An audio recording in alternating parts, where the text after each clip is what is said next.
place. Okay, Rajat, Sethi, you're hearing from the UK, guest after guest saying this is really no big deal. Though I don't know why the Hindu right or the Indian right is celebrating, because this is Britain. Yes, he's a God-fearing Hindu, but he's British. His Indian origins are very distant. He was born in the UK. His parents were originally in East Africa. Pakistan is claiming that his parents actually come from Gujranwala, and therefore his Indian roots are at best distant. Therefore, this is hardly a victory for India. In fact, the likes of Mehbooba Mufti saying, can a Muslim be Prime Minister of India?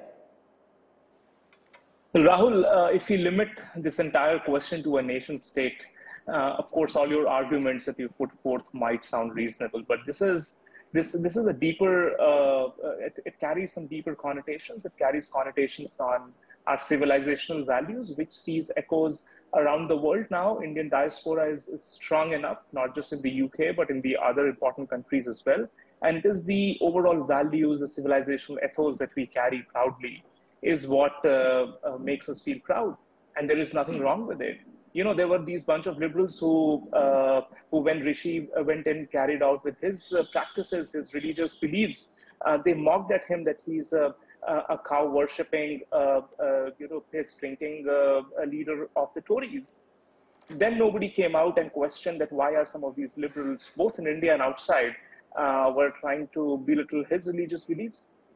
And I think as a leader, he needs to grow up. There are challenges before the UK. We know that the economic condition that Truss pushed the nation into, which made the pound, which is such a strong currency, global reserve, into turmoil, that could be avoided.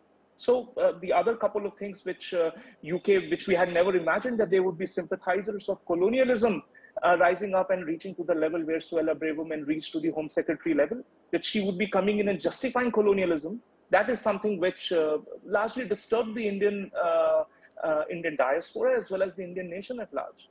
There were also the riots which happened in Leicester, which were deeply disturbing. They were largely against Hindus. And I think what needs to be expected from him, rationally speaking, I mean, of course, he's a British all in, and we should not even be super excited about his credentials around working for the interests of Britain. But what we are deeply concerned is that the Hindus who are residing there and are largely a peaceful community should not be attacked through mob violence, which we had observed in Leicester and in Birmingham.